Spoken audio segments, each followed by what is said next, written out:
Okay, ayan no. Magandang umaga po sa ating lahat. At heto, panibagong vlog at panibagong reaction video patungkol po dito sa nang nangyari sa House of Representatives dyan sa Kamara na may planong palitan itong si Boji D ni Gloria Macapagal Arroyo. Ayan, may umuugong na kodita. Di ba? Ah, Itong kodita na ito na papalit itong si Arroyo, ano raw ito? Gagawin raw itong anong tawag dito? House Speaker itong si Gloria Macapagal Arroyo para raw di umano para hindi ma-impeach si VP Sara. Yan ang mga umuugo ngayon. Nagpapanik ng House of Representatives dito eh. Sila po ay parang takot na takot kasi po hindi na sila nakakasigurado kung loyal pa ba itong mga congressman dyan sa Kamara. Yan, pag-usapan natin yan. Ipapakita ko sa inyo yung balita na yan. At heto pa, inambush interview itong si Vice President Inday Sara Duterte at ayaw niyang pangalanan ang mga kumakampi sa kanya na mga kandidato, no? Kasi po babatikusin na naman nila, gigipitin na naman ng administrasyon na ito. Mamaya ipapakita ko ang full interview, ambush interview ni VP Sara. Okay? At ngayon, ito yung pinakamatindi. Galit na galit ang House of Representatives, no? Itong mga mambabatas, dismayado sa panghihimasok di umano dito sa Korte Suprema patungkol po sa impeachment process ni VP Sara. Ayan, galit na ang mga congressman sa Supreme Court. Ayan ha. At panoorin natin si Tinyo, yung mga kalaban ni VP Sara dyan, panoorin natin yan. Pero like and share muna tayo dito kasi para kakalat ito sa taong bayan ha. Marami po ang makaalam sa mga nangyayari ngayon, no? Sa mga kalaban ni VP Sara. At heto, sa mga bago pa lang dito sa aking channel, if this is your first time, subscribe na po kayo, okay? Kasi libre lang yan, walang bayad yan, updated pa kayo, okay? Unahin natin itong balita. Papalit na si Gloria Macapagal Arroyo? Totoo ba yan? Papalitan na si Boji D. Ayan, takot na takot si Martin Romualdez dito. Ito, pasok. May plano raw ngayon na ibalik si Congresswoman at dating Pangulong Gloria Macapagal Arroyo bilang House Speaker. Ang umano'y motibo ng kudeta, isalba sa impeachment si VP Sara. Narito ang exclusive agenda report ni Isaiah Mirafuentes ng Abante. Umuugong na naman ang usapin ng kudita sa Kamara at paraan di umano ito para mailigtas si VP Sara sa impeachment. Ayon sa mapagkakatiwalaang yan ang kanilang yan ang kanilang pautot ngayon na gusto raw nilang may mga umuugong dyan eh. Hindi naman yan 100% na lahat ng mga congressman ay panig dito kay Boji D.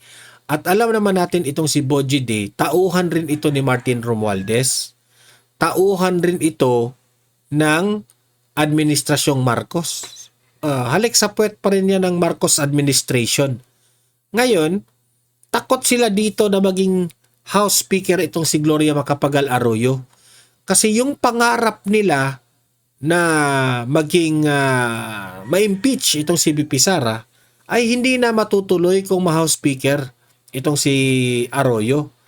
Sa akin, gusto kong si Arroyo ang buti na lang itong si Gloria Macapagal Arroyo, no? Kasi sa panahon po ni itong si House Speaker Martin Romualdez at itong si Boji D, hindi mapagkatiwalaan. Ang daming korupsyon dito sa administrasyon na ito. source ng Billionaire News Channel na buko ang pag-uusap ni na dating Pangulo at Pampanga 2nd District Representative Gloria Macapagal Arroyo at Vice President Sara Duterte. Matatanda ang tong 2018 nang magkaroon din ng tensyon sa Kamara. Bago kasi magsimula ang SONA ni dating Pangulong Rodrigo Duterte ay nagbotohan ng mga mambabatas na patalsikin si Noy Speaker Pantaleon Alvarez. Si Arroyo ang pumalit at malakas ang ugong noon na si VP Sara na nooy Davao City Mayor ang nasa likod ng pagpapatalsik kay Alvarez. 2022 naman, nang manalo ang Uniteam, ay pumorma umano si GMA na muling maging speaker. Pero si Martin Romualdez ang nakakuha ng basbas ng palasyo. Ayon sa aming source, itinutulak muli ni Duterte si Arroyo bilang speaker. Kaya lang, 160 votes ang kailangan para mapatalsik ang Ay, madali lang yan eh. Ang tanong ko dyan, saan kayo nakakuha ng impormasyon na nagkausap nga itong si VP Sara at si dating Presidente Gloria Macapagal Arroyo? Inakusahan nila na merong mga usap-usapan, merong mga plano. Sa tingin ko, hindi yan ugali ni VP Sara eh. Sa tingin ko lang, kung gusto man nilang maging House Speaker itong si Arroyo, ano na yan? Parang mga mambabatas na yan, mga congressman na yan ang nagsulong yan. Hindi si VP Sara sa tingin ko. Salukuyang speaker na si Bogie D. At hindi para umabot sa 30 ang nagpahayag ng suporta sa umano'y Sigurado yan, mananalo yan. Basta lang ma-feel ng mga kongresista na suportahan ito ni VP Sara. balak na kudita. Sa mensahe ni Caloocan City Representative Egay Eriza sa BNC, duda siya na magtatagumpay ang leadership shake. Imagine that one na. Si Erice na ang nagsabi. Hindi ito sinungaling. Lahat yung mga corruption dyan sa Kamara, binubuking niya ni Erice. So ngayon, nagsasabi niya, posibleng mangyaring House Speaker si Gloria Macapagal Arroyo. Yan, palakpakan. Alam ko, sa inyo, marami pa rin akong mga audience dito sa Donmar TV na kahit supporter ni VP Sara ay ayaw pa rin nila itong si Gloria Macapagal Arroyo kasi sinabi nga nila na yun nung time ni Arroyo, corrupt rin si Arroyo. Yan ang mga sabi ng ilang mga netizen. Ang sa akin lang, no, House Speaker lang naman yan. Alam naman natin na ang House Speaker dyan sa Kamara ay hawak pa rin yan sa liig. Ang administrasyong Marcos. So, kung ako, I have a full trust nitong si Arroyo, no? Kasi po, si Gloria Macapagal Arroyo lang po ang kumampi ni VP Sara noong panahon na nag-hearing dyan sa Kamara patungkol sa budget niya sa 2026 yata yun. 2026 yata yun. Si Arroyo 2025 ba yun? Si Arroyo lamang ang nagpakita ng suporta. Kaya ako, I will go for Arroyo. Sana naman, no? Okay lang si Arroyo, House Speaker. Kasi VP Sara and Arroyo, magkaibigan, nagrespetuhan. Dahil hawak umano ng kasalukuyang liderato ang biyaya. Sabi naman ni Cagayan de Oro Congressman Rufus Rodriguez na tila umabogado kay VP Sara noong huling impeachment hearing, wala raw siyang naririnig tungkol dito. Pero para kay House Deputy Minority Leader, tingnan lang natin kasi yung mga ugong-ugong dyan, talagang mahirap yan eh. Baka magkatotoo. Antonio Tino, hindi na bagong usapin ng kudita. Wala naman ngayon. Previously, merong ganyan, di ba? And openly yung may isang party from the majority nagpapahiwatig ng ganon. Pero I think that was settled nung release ng DBM yung budget para sa mga projects ng mga congressman. At kung may kudita man, Kung magpapalit man ng speaker, as a rule, sino man ang maging speaker, ibig sabihin yung may numero ng mayorya, generally ay yung may basbas ng presidente. Ngayon, kung papalitan ng speaker nang walang basbas ng presidente, pinapakita lang nito na lame duck na talaga ang nakaupo sa Malacanang. hinihingi ng BNC ang panig ng kampo ni Speaker D. Wala, duda ko dyan na itong mga congressman nandyan sa Kamara, hindi na yan makikinig sa administrasyon. ang pakikinggan ng mga congressman, ang kanilang mga constituents. Ang kanilang mga constituents, if sa tingin nila, maka Duterte yan, automatic yan. Kakampi yan patungkol sa planong si Arroyo ang papalit. Ano talaga yan? Hindi yan imposibleng mangyari. Pero wala pa itong sagot sa ngayon. Kung sakaling mapatatalsik ang kasalukuyang House Speaker, base sa konstitusyon, walang kakayahan ng bagong Speaker na pahintuin ang mga nakabimbing impeachment complaints. Pero kaya niyang maimpluwensyahan ang magiging takbo at kahihinat na nito. Para sa agenda, Isaiah Mira Fuentes, Abante. Ako, I will go for that, no? Yeah. I will go for that kasi para nagsasayang lang tayo ng pera dito sa impeachment complaint na ito. I hope mangyari yan para mapahiya si BBM. Eto, punta tayo dito kay VP Sara, ambush interview ni VP Sara patungkol sa usaping politika. Ito yung sagot niya ni VP Sara. Hindi ko sila papangalanan kasi unang-una, matindi at mainit ang politika ngayon. No? Lahat ng lumalapit, nakadikit, kaibigan ko ay hinaharas, tinethreten, Ginigipit. ng kaso, inaatake. So hindi ko sila papangalanan. Unang-una dahil dyan. Pangalawa, dahil kaming lahat ay presumptive candidates pa lang. Correct. Dahil wala pa namang filing ng Candidacy. So hindi natin alam kung matutuloy ba talaga yung pagtakbo nila or hindi.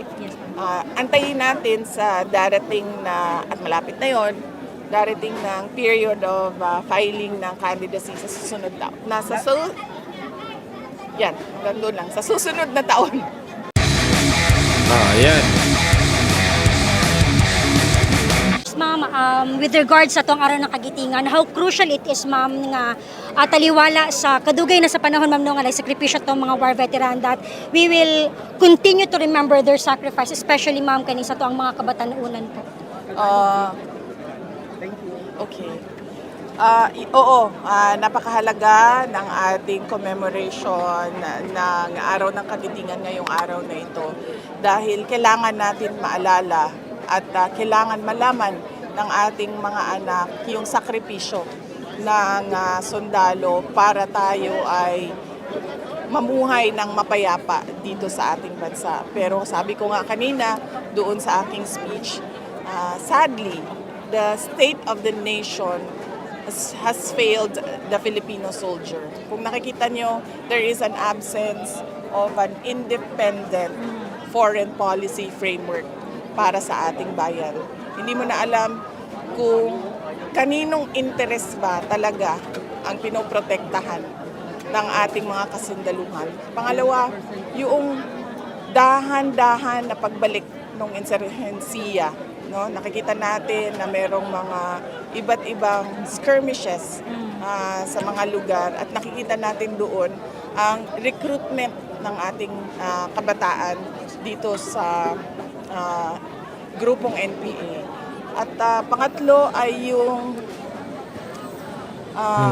Actually, no, yan ang isa sa mga pinakadahilan bakit ang daming gustong maibalik ang mga Duterte sa administrasyon. Dahil sa mga NPA. Wala eh. Yung panahon po ni former President Duterte, nawala na kasi yan eh. Yan, yung problema na yan. Ngayong pagbalik nung si Bongbong Marcos na ang naging presidente, wala eh. Bumabalik itong mga sakit sa ulo ng mga tao itong mga NPA na to. Mag-real talk tayo dyan. Buti na banggit yan ni BP Sara, sa totoo lang. Okay?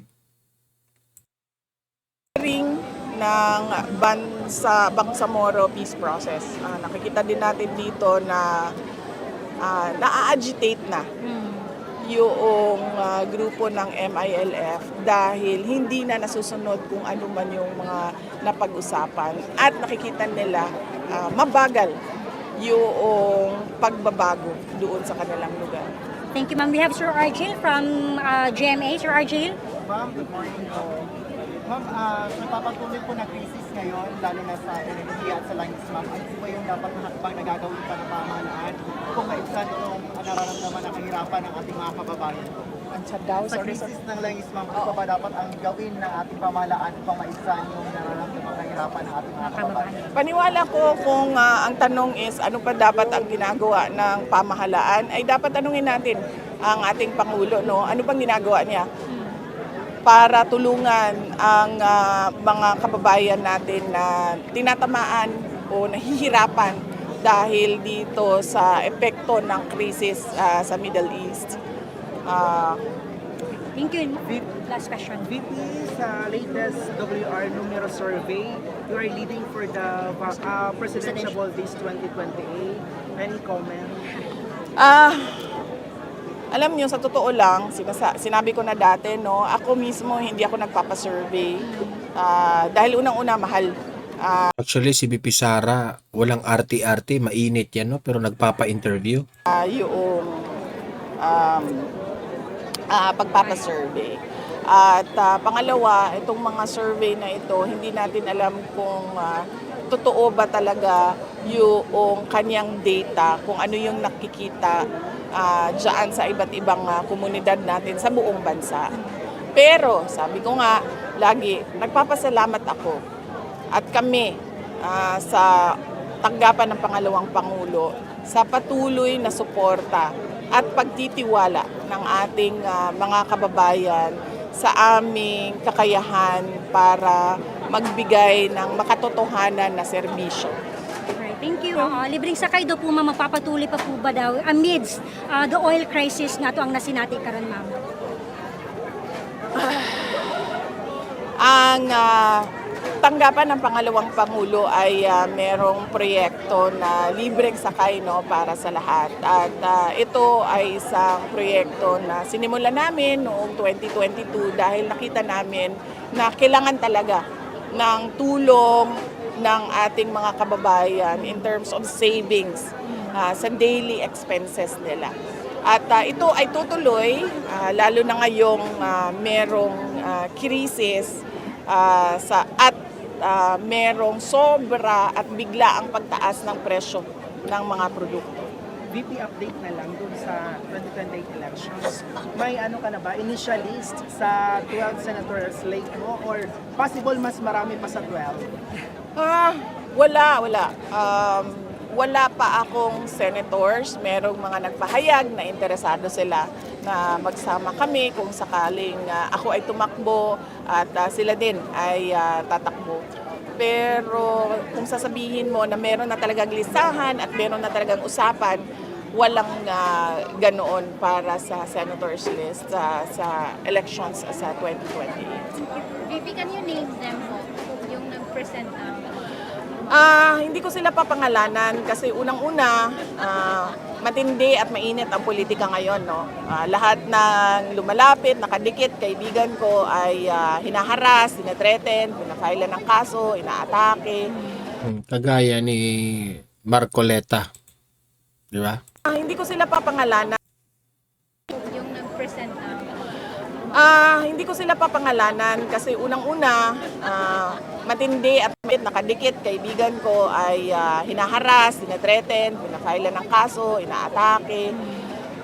So hindi ko sila papangalanan, unang-una dahil dyan. Pangalawa, dahil kaming lahat ay presumptive candidates pa lang dahil wala pa namang filing ng candidacy. So hindi natin alam kung matutuloy ba talaga yung pagtakbo nila or hindi. Antayin natin sa darating na, at malapit na yon, darating ng period of filing ng candidacy sa susunod taon. Doon lang, sa susunod na taon. Last na lang, VP, kailan ang right time na i-declare mo yung vice president mo? Running mate mo yung right time? Kailan? Depend kung ready, kung meron na, dahil sa ngayon wala pa naman akong vice president na candidate na kasama. Kung meron na at ready na siya, na magpahayag na siya ay tatakbo bilang vice president. Thank you. Si BP Sara, ingat na ingat rin eh. Kasi ayaw niyang masira ang kanyang maging running mate. No, dahil ang daming umiinit dito kay BP Sara eh. Price. Real prices na. Mapapababa siya kung magagawa nila ng paraan yung problema sa supply doon sa Middle East. Or mapapababa siya kung merong ibang supply na hindi dumadaan sa Middle East na papasok sa ating bayan.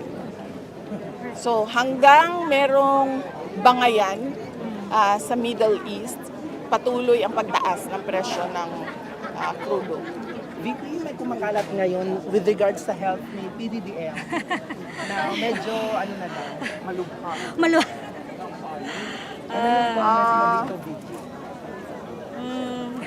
Good luck sa kanya. Thank you. Thank you. PBBM, good luck raw sa'yo. Good luck sa health mo. Ang gaba, dili magsaba. Ay, ito naman, panoorin natin itong mga taga-House of Representatives. Nagalit na sa Supreme Court. Ito kasi sa tingin raw nila, nakikialam ang Supreme Court dito sa impeachment proceedings sa Kamara. Ganyan po ka praning itong Kamara. Ito, panoorin natin. Sumusobra na raw ang pakikialam ng Korte Suprema sa impeachment proceedings laban kay VP Sara sa Kamara. Ayon sa ilang kongresista, sana raw ay respetuhin din ng Supreme Court ang kanilang proseso. Narito ang agenda report ni Isaiah Mirafuentes ng Abante. Dismayado ang ilang mambabatas sa naging aksyon ng Korte Suprema sa impeachment complaints ni VP Sara. Dismayado talaga sila kasi nautakan sila ni VP Sara eh. Nautakan sila ni VP Sara. We have noted yung kanilang mga decisions sa Duterte versus House of Representatives. And yes, dismayed tayo sa kanilang mga decisions dahil overstep. Bakit kayo dismayado? Karapatan rin naman yan ni VP Sara eh. Respetuhin nyo rin yung powers ng Supreme Court. Di ba? Hindi lang kayo ang may kapangyarihan sa gobyernong ito. Tandaan nyo yan. Na nga ng O kung sasabihin ninyo na respetuhin ng Supreme Court ang aming proceedings dito sa House of Representatives. Hindi nga kayo marunong rumispeto ng Vice President ng Pilipinas. Sa tingin ninyo kung hindi kayo nirerespeto ng Supreme Court, deserve nyo yan. Deserve nyo. separation of powers ng executive, judiciary, and legislature, yung pag-decide nila ng merits ng case Entitled kayo kasi ng ngayon Duterte versus House of Representatives. Ang ikinatatakot nilang mangyari ngayon ay ang maging sunod-sunuran na lang ang Kamara sa hukuman. Tila sumusobra yung intervention ng Supreme Court sa impeachment, no? Na dapat ay exclusive na poder ng isang co-equal branch ang Kongreso. No? Kaya nga, ang suma total nito, dahil sa panghimasok ng Korte kahit yung sa mga detalye na ng rules ng impeachment ay napagkakait sa publiko. Kahapon, naglabas ang kautusan ng SC na nagmamandato sa Kamara na magpaliwanag kaugnay sa mga petisyong doon sila nagalit. Hiningan sila ng paliwanag. Nagalit sila. Normal proceedings yun eh. Bakit kayo magalit? ni VP Sara at ng kanyang mga kaalyado. Pero nanindigan ng mga mambabatas na hanggat hindi sila pinahihinto ng Korte ay tuloy ang impeachment. We welcome this as a positive development kasi ibig sabihin, walang BR1 na issue ngayon, tuloy ang paglalabas na ebidensya, tuloy ang paglalabas ng katotohanan. Ganito rin ang posisyon ni House Speaker Bo G.D. Git niya, ang pagdinig ay bahagi ng constitutional process na nakabase sa ebidensya at batas. Inaasahan na sa Tuesday, April 14, magpapatuloy ang pagdinig laban sa bise. Ilan sa mga ipinatawag ng Kamara ang isa sa mga defense lawyer ng bise na si Attorney Michael Powa. at ang nagpakilalang bagman umano ni VP Sara na si Ramil Madriaga.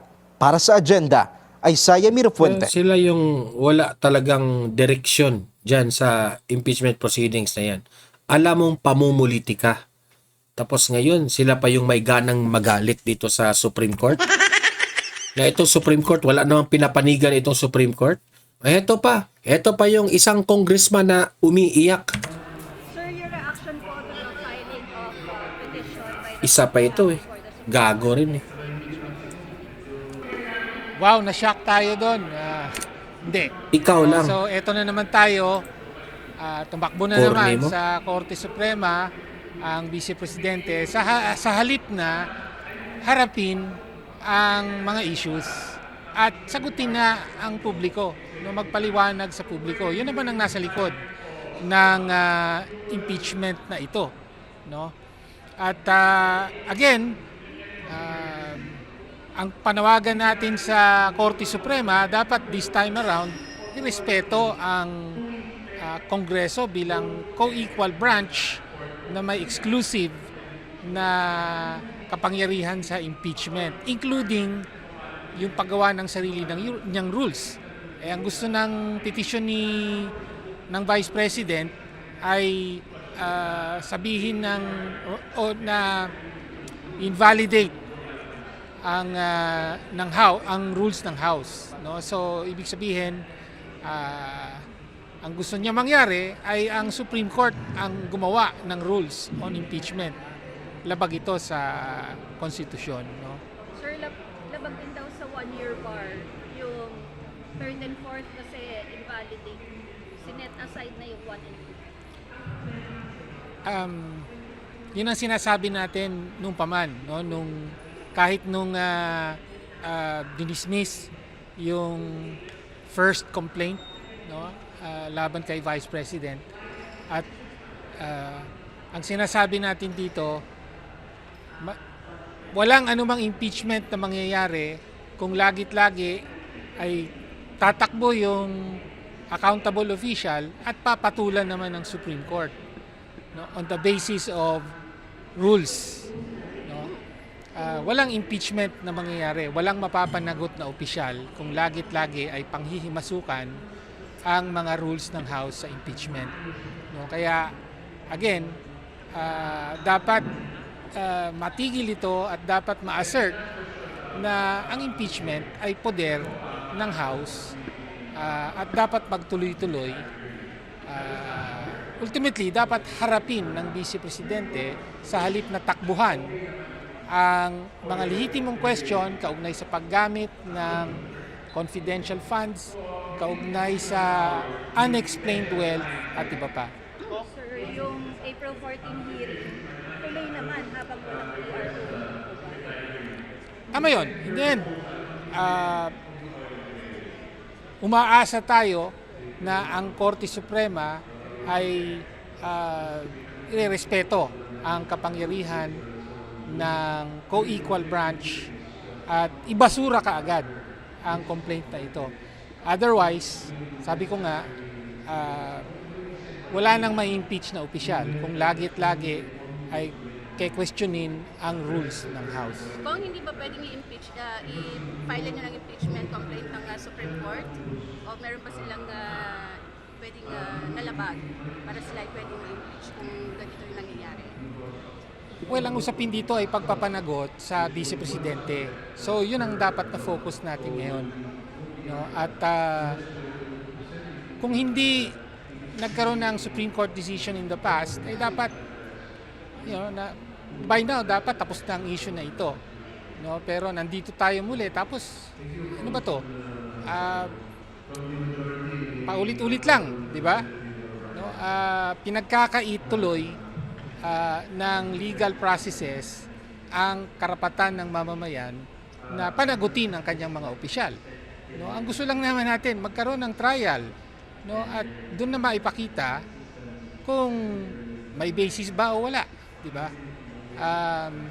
Bakit hinahadlangan ang prosesong ito? Kaya nga po, wala bang nagagawang impeachment offense ang Supreme Court dito sa pakikialam po? Ha? Wala ba nagagawang impeachable offense ang Supreme Court sa ginagawang pakikialam sa impeachment against VP Sara? At sabi niyo nga ay nakakahatang ito sa mandato ng Kamara. Oo. Again, ang focus natin pagpapanagot sa Vice Presidente. So wag na tayong ma-distract. Sa ngayon, sa usaping yan. So, yan ang gusto mangyari, no? Palabuin, makaiwas, no, ang Vice Presidente, harapin ang usapin sa pagwalda sa confidential fund at sa unexplained wealth.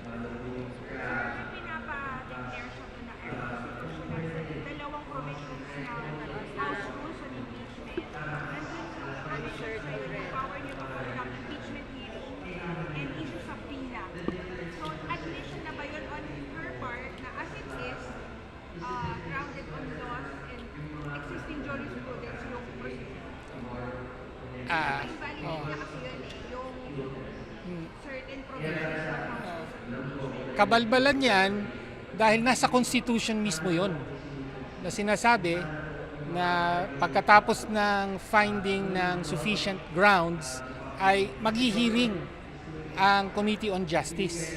Nasa Constitution mismo yon. Paano ke-questionin sa Korte Suprema ang Constitution mismo? So, kabalbalan talaga at dapat kagyat na ibasura ang complaint na ito at harapin na lang ng Vice Presidente. Oh. Okay. So, ulit. Kabalbalan talaga ang petition na ito. Kine-question mismo ng Vice Presidente yung Constitution. Sa Constitution mismo ang nagtatakda na maghihiring ang Committee on Justice. No? So, ang Supreme Court dapat kagyat na ibasura ang complaint na ito. Sir, oil prices, sorry. 2 weeks po, ceasefire US-Iran, ang global oil prices po bumaba na rin. What are we demanding po ba sa DOE or ina-expect na sana bumaba din ba yung presyo dito? Well, alam ng lahat na may major development, no? May ceasefire at bubuksan daw muli ang Strait of Hormuz for at least 2 weeks. So, may pagbaba na ng presyo on the world market. Ang tanong, mararamdaman ba kagad yung pagbaba? Ano, alam natin, pagka tumaas, kahit lumang stock, tinataas na nila. Pero bakit pagka bumababa, ang daming dahilan para sabihin hindi pa maaaring bumaba ang presyo. Yun nga ang patunay na pinagsasamantalahan at tumutubo ng sobra-sobra ang mga oil companies sa publiko, no? Sa krisis na ito at hinahayaan ng gobyerno dahil sa patakaran ng deregulasyon. Anong dapat po gawin ng DOE, sir? Anong panawagan nyo? We understand the regulating. Oo. Well, kaya nga, sabi natin, una, may kapangyarihan sila na sa unbundling. Ibig sabihin, isa publiko, ano ba yung mga actual costs na pinagbabatayan ng presyo. No, hindi na maaring magtago, lalo na ngayon, sa panahon ng krisis, dun sa trade secrets daw. Yun ang ginagamit. Pero sa jurisprudence, may kapangyarihan ng DOE na i-disclose kung magkano talaga yung mga costs na pinagbabatayan ng presyo ng mga oil companies. Ano? So una yon, kailangang ilantad, gawing transparent ang pagpepresyo ng langis. Pangalawa, nasa batas na, for example, na pagka may state of emergency, katulad ng nakadeklara ngayon, may kapangyarihan na under automatic price control ang kerosene at LPG. Ngunit hindi pa ito ginagawa. No? So yan ang kailangang singilin natin sa Malacanang, bakit walang automatic price freeze dito sa ngayon. So, balik tayo sa impeachment kasi sinabi ni Justice Adolfo Ascuna sa isang interview sa PNC na it's daw already fishing expedition or bordering on fishing expedition yung nangyayari ngayon. What's your take po doon sa sinabi ni Justice Ascuna na considering na he is the one who is a part of the 1987 Constitution of framing of the Constitution and sinasabi niya fishing expedition na raw ito nangyayari? Well, he's entitled to his opinion. Opinion lang niya yon. Wala pa ngang nangyayaring wala pa ngang nangyayaring hearing fishing expedition na kagad, di ba? malinaw na lahat ng mga sinupina at hinihingi sa next hearing, including yung mga witnesses na padadaluhin, lahat yan ay kasama sa mga complaints. So, premature at actually, pagdepensa lang sa Vice Presidente yung argumentong fishing expedition. So yun nga po, parang wala pang ang hearing pero parang lumalabas na guilty na si VP Sara dito sa impeachment proceedings po ng Kamara. Kaya parang walang sinasabi ang Justice Committee na guilty, di ba? Ang atas sa kanya ayon sa konstitusyon ay alamin kung may probable cause. Iba 'yun sa guilty, no? Sa trial 'yon, yung paghatol kung innocent o guilty. Dito kung may probable cause, kung may sapat na batayan lamang para magtuloy sa trial sa Senado. So, again, pinapalabo at sinisiraan ng kampo ng Vice Presidente ang constitutional process ng impeachment na sa pamamagitan ng paglinlang sa publiko na may trial na ng Vice Presidente na nagaganap sa House. Hindi yun ang nangyayari ngayon. No? kung kaya sinasabi ko parang fishing expedition from the company PPP dahil wala naman daw mga sapat na ebidensya kundi ngayon pa lang naghahanap ang komite, tinutulungan na di umano yung mga complainant para makahanap ng mga additional evidence against her. Well, opinion lang yon. As I said, lahat ng mga naka-agenda para sa next hearing ay may batayan sa complaint. I mean, let's put it this way, you're going to ask for the witnesses na alam natin na lalabas na rin sa trial. So parang yun na nga, parang you're just putting words na parang it's already a trial na rin. Parang it's already parang you're trying the Vice President sa maliit nga lang na venue which is the House Justice Committee. What's your thought on this? Again, disinformation ang ginagawa nyo sa ganyan. No? Pag tinatawag yung trial, ang essentially it's a committee hearing. Di ba? Committee hearing ng Justice Committee. So, as with other hearings, nagpapatawag ka ng resource persons at nagsusubpina ka ng mga dokumento. Di ba ganun naman ang ginagawa sa anumang hearing? No? Hindi nga ito trial. No? Tactical lang yan ng kampo ng Vice Presidente para siraan ang tinatakda ng konstitusyon na dapat mag-hearing ang Committee on Justice to determine probable cause. No? So wag tayo magpalinlang sa panggugulo ng kampo ng Vice Presidente para iwasan ang accountability sa mga issue, among others, ng confidential fund, yung pagwawaldas nito, at saka yung unexplained wealth ng Vice Presidente batay sa kanyang mga salin. Sir, balik lang po dun sa oil crisis. Ano po yung panawagan natin ngayon dun sa mga oil companies? Like, gaano dapat yung tapyas na i-implement nila dito sa 2 weeks na 6 months? Sorry, ulit? Ilan po dapat yung at least pwedeng mabawas dun sa fuel products? Ano panawagan nyo dun sa mga oil companies during the 6 months? Of course,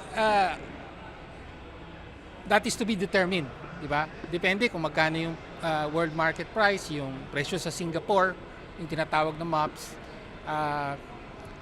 Pero precisely, yun nga ang trabaho ng DOE.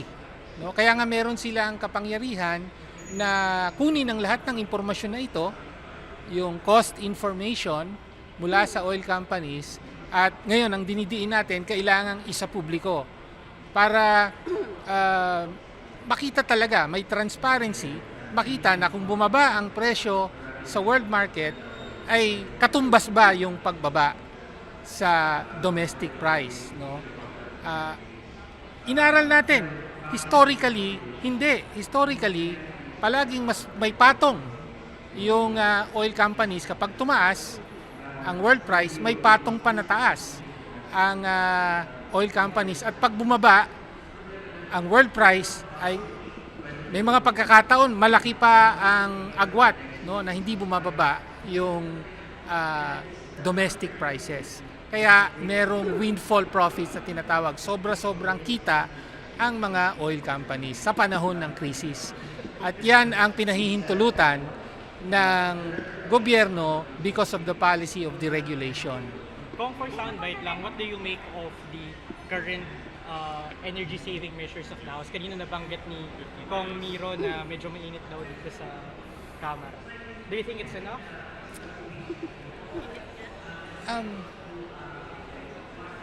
What do I think of that? Oh, mainit, di ba? Soundbite lang, Kong. Okay. Well, dapat lang. Everyone should do that. So, dapat lang dahil siguro hindi pa sapat na or siguro nagkapos ang gobyerno, ang Malacanang, no, sa pagparating sa publiko na kung gaano katindi yung krisis sa supply, no. Masang ang problema sa gobyerno, parang gusto nilang iparating na walang problema, relax lang tayo, no. Pero sa aktual, nararamdaman na ng mga pinaka-vulnerable, pinaka-mahirap, including yung mga jeepney drivers, yung mga poorest of the poor, kung gaano katindi yung inflation. Nakita naman natin kung gaano kataas ang inflation, di ba?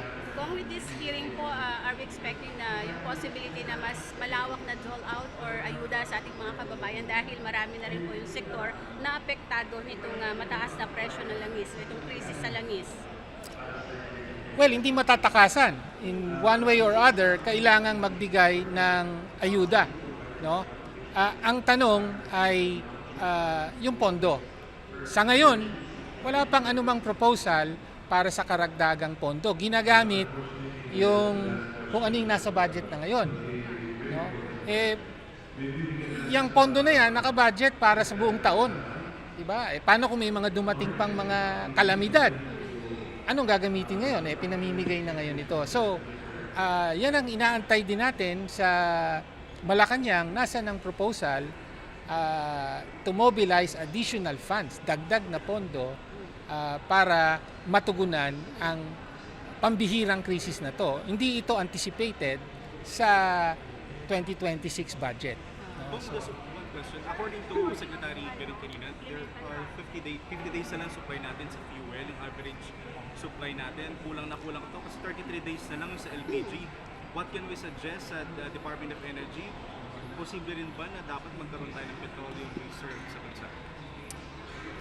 Well, yes, and I think pinag-uusapan na sa committee yan, no? Hinahanapan ang executive ng proposal para magkaroon ng reserve, no? Ng oil reserve in particular ang Pilipinas, no? Again, resulta ito ng deregulation na pinaubaya lahat sa private sector ang mga reserves. Kaya ngayong panahon ng krisis, namumroblema tayo, no? So, again, sintoma ng pagpapaubaya ng lahat sa pribadong sektor, pinakamataas, no? Pinakamabilis ang pagtaas ng presyo, no? Among the top 2 or 3 tayo in the world, no? Dahil ito sa deregulation. Ibig sabihin, pinapaboran talaga ng oil deregulation yung kita ng pribadong sektor sa halip na yung pagprotekta sa publiko, sa mga consumers. Yan ang pinapatunayan nung pagiging top 3 ng Pilipinas sa pagtaas ng presyo ng gasolina at diesel. Iba siya yung pinapakaano nyo, isa mga proposal nyo nga is to scrap the oil deregulation law. I mean, pag nangyari nga na na-scrap yung oil deregulation, saan kukuha yung gobyerno ng parang pondo para ma-stabilize naman yung presyo ng langis?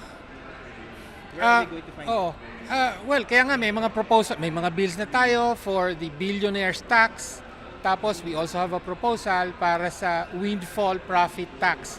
Pinakita natin kanina kung paanong sa month of February lamang, ayon sa Ibon, 46.5 billion ang dagdag na kita ng mga oil companies, no? So, yan ang dapat buwisan hindi yung patuloy na pagbubuwis sa mga ordinaryong mamamayan through excise tax and VAT. Okay.